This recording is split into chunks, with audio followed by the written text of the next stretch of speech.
Hello and welcome to the In the Money Players podcast. This is our show. We are recording on Friday, December 2nd for the races of December 3rd, the Saturday. I'm your host, Peter Thomas Fornitel, and you can see if you're watching along on YouTube, our first guest appearing alongside a man who's been on this show many times, very often for the big days in New York. And we've got the last big day in New York of the year. So we thought it only appropriate to reach out to legendary horse player and author, among other things, Steven Crist. Steve, how are things? Hey, things are good, Pete. Looking forward to the race this Saturday. Just hoping the rain holds off. Yes, it looks like Saturday itself could have some rain in the forecast. What are you? I don't know if you want to put your meteorologist hat on for a second, but what are you guessing? What are your assumptions heading in? Well, it's looking kind of ugly on the forecasts. And of course, tomorrow's the only day there's going to be heavy rain in this 4-day period. But it looks like it's going to be starting around 10 or 11 in the morning and going from there. Well, hopefully the racing will hold together anyway. At least we don't have turf to contend with. Don't have to deal with that particular difficulty. We'll kick off by talking about this pick six. It starts off in race number 5, 1:46 Eastern, the scheduled post time for this allowance race to kick things off. I thought it was kind of open looking. What did you think, Steve? What numbers will be on your tickets to start this pick six? I think 5 of the 7 numbers in this race I'll be using. I can't really see the 5 turn of events or the 6 cash now, but I think everyone else can win. And I'm going to spread, not only because I think there are multiple contenders, but because I'm really not crazy about the 5-2 favorite in this race. I don't know if David Aragona, Naira's terrific line maker, was anticipating slop when he made Hero Tiger the favorite. But I don't think Hero Tiger's fast track races are particularly competitive in this field. He is, however, coming off a pretty good effort in the slop at Churchill. So maybe that's what the thought was in making him the 5-2 favorite. But other than that, I don't really see him at all in here. I guess my 2 A's in this race would be Milton the Monster, the bottom horse, and Bourbonic the 3. Bourbonic's really kind of a wild card. He's been off for a year. You know, we're talking about a Wood Memorial winner running in a 2 other than allowance race, and he may just be the best horse in this race, but he has been off for a long time. It's true, and I was worried about the pace scenario for him. I put American Gentleman on top with just thought ran really well last time, stalking a slow pace, finishing well enough to get the job done. I thought that could be a similar situation, and the form of that race working out well with 2 from it coming back to run 1-2 at the same level. And I was just expecting a good forward trip in a race without a lot of pace from American Gentleman. The 2 Hero Tiger I left in just because if it is slop, looking at that slop effort last time, and I thought another who could secure good forward position. And then I also had Milton the Monster in the mix, attracting Saez from Hero Tiger, and a bunch of excuses in the last several runs. I thought just tricky trips, being on turf, being on the wrong part of racetracks. Another one I wanted to keep on side here. But it sounds like for you, 7 and 3 on the top line, and would that make 1, 2, and 4 your backups? Exactly. And again, the weather is going to dictate a lot of things, obviously. You know, American Gentleman, I agree with you, his last race was good, but if you look at his slop races, they're not competitive. Right. So, you know, he's, again, if we get a lot of rain, he's a horse I downgrade while upgrading Hero Tiger a little bit. But if it stays dry, other way around, I'm against Hero Tiger and think American Gentleman has a much better shot on a dry track. That makes perfect sense to me, and I would agree. Let's move to race number 6, where our stakes action begins with the Grade 2 Demoiselle for these 2-year-old fillies going 1 mile and an eighth. And I wanted to try to take a shot in here because, of course, this is a Grade 2 in name, but it's a first-level allowance in reality. And that allowed me to make a little bit of a reach here to number 5, Affirmative Lady, who I feel like in both starts has shaped like more ground is going to be her friend. That's what her blood suggests as well. And I always find it notable when a trainer as good as Graham Motion does something this unusual. I tend to give it extra credit. This is not a shot-taking trainer normally. Maybe Affirmative Lady has a chance to get things done at a big price. Obviously, we need to talk about the big favorite, number 3, Julia Shining, Malathaat's little sister. Looked very good on debut from unfavorable position early, but did have a decent setup, and that race was only okay on the clock. Obviously, the added ground with that pedigree should be your friend, but I think this is a horse who's going to be odds on and maybe doesn't have that kind of an advantage really when looking at this field. I think I will try to include in some combinations just on all the obvious factors. And then the one Foggy Night, another I wanted to mention, has done very well since stretching out to the mile. Imperious in victory in the maiden 2-back. And in the Tempted, I thought did all right, setting a pace and sticking on pretty well, even though she might have been carried a little bit by the track that day. 5-1, 6-1, those kind of prices. I wouldn't mind having the one on side as well.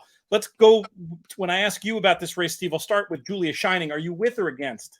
I'm very much with. I would recommend that if people haven't, that they go watch her debut. Everything went wrong in the race. She was off slowly. She shied from the kickback. She really looked hopeless after making a middle move. But then it's like she just picked it up a gear and relaunched and just looked visually super impressive through the stretch. I'm not going to argue that she's a great value at 3 to 5, but I just think she's a future graded stakes winning horse. And I'm not sure that anyone else in here really is. I take your point on Affirmative Lady. I just wonder if they didn't hustle her into the race because it was coming up such a short and weak field. My problem with Foggy Night is that big race that she ran 2-back, winning by 11 with a buyer of 73 that supposedly tops in the field. Everyone who's come out of that race has run much slower. I mean, the winner went 5 points backwards. The runner-up went 7 points backwards. The third place horse went 13 points backwards. So I don't quite buy that 73 at Parks. I will say, however, again, if we do come up with a wet track, I think that's going to help her because I think she will be the controlling speed from the inside. But I think Julia Shining could be something special. In terms of your tickets, are you thinking 100% through her, 80% through her? How are you looking to do it? I'm never 100% through. I would think something like 75% through her with some Foggy Night in case she does get loose from the inside, and maybe 2% Affirmative Lady, just so I'm not cursing you when she wins. I appreciate that. I appreciate that. The grade 2 action continues in the Remsen, 1 1/8 on the dirt for the Colts. And we'll leave it with you for this one, Steve. Well, I think you have a clear favorite again here, though not as strong a favorite as Julia Shining in Tennessee Airmen. I thought his race winning the not so famous Rocky Run Stakes at Delaware, but he looked terrific winning that, going a mile. He got a buyer figure of 84 that, trounces the rest of the field. And I think he's pretty solid.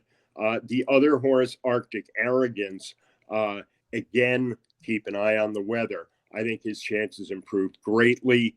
If it's wet, he won his debut in the mud. He has a big slot pedigree, and he's coming off a perfectly good buyer figure of 80, winning the Sleepy Hollow for New York breds at Aqueduct. Makes sense as a slop upgrade, that one. Tuskegee Airmen, definitely an obvious favorite off those wins. My fear about that buyer was looking at some other figure makers, including Timeform US. They had it enough lower than the buyer that I was worried about there being a ton of value. I didn't want to put on top, but I'm certainly going to have in the mix. I was going to try to make a case for Demoiselle in this race. Ran very fast in that Saratoga maiden race, won by Instant Coffee, who's subsequently made that form look pretty good, winning the Kentucky Jockey Club. And then that second race in the slop, going a mile, I really liked how he stuck on late in there, suggesting that the 1 1/8 might suit him. And I was also looking for the right kind of trip from Demoiselle here as well. So I was going to mostly try to get away with the 7 and 2. Are you happy with just the 2 and the 4 in here? Or are you looking for any backups? Well, if we get a wet, chaotic track, I would use a bunch of C's in here. because we have no knowledge about Tuskegee Airmen on a wet track. He may like it, he may hate it, but when you do get those kind of conditions, I'm more likely to make at least one ticket, using two or three others in here. But I will definitely be mainly twos and fours. All right, we move to race number 8, where we've got the Go for Juan, fillies and mares 3 and up, going a mile on the dirt in this one. I came up with one who's probably going to be among the favorites. Number 10, Bank Sting. I thought was just going to get a great situation in this spot. Plenty of pace to set up a late run. Great hold-up rider in Joel Rosario. And I feel like she has enough natural speed on the stretch out. Won't be too far back here.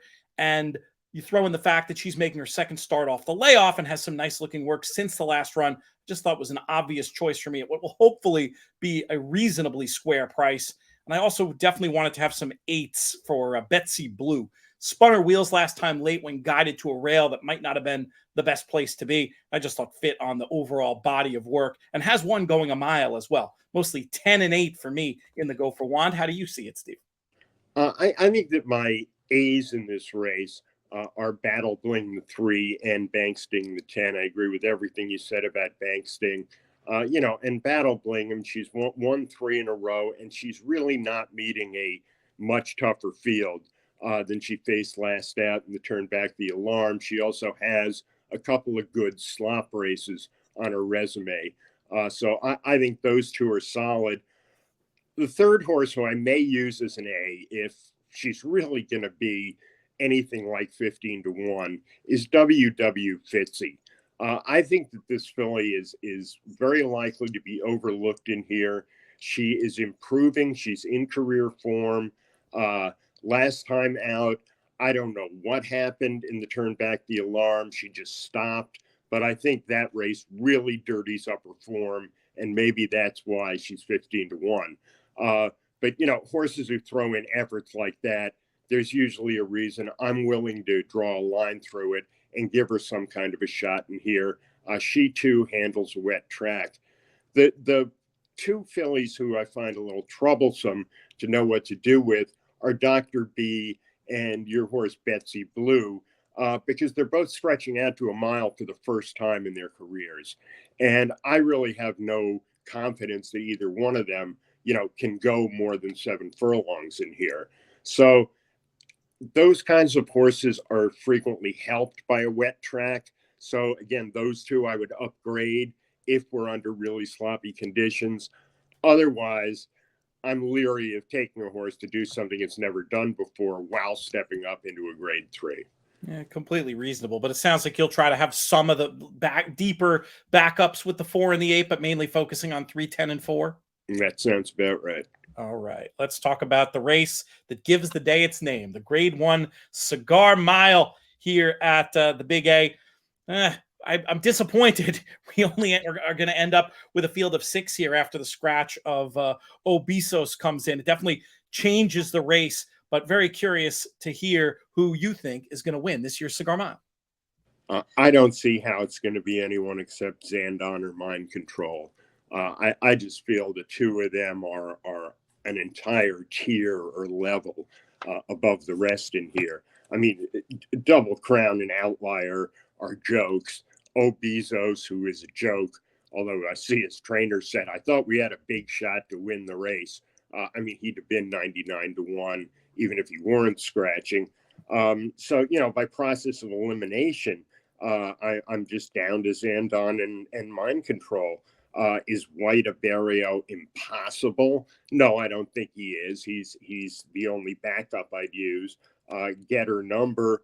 All the good races in the Grade 1 are going short, or as a 2-year-old, it's very peculiar for him to come cross country. I don't think he quite matches up with these horses.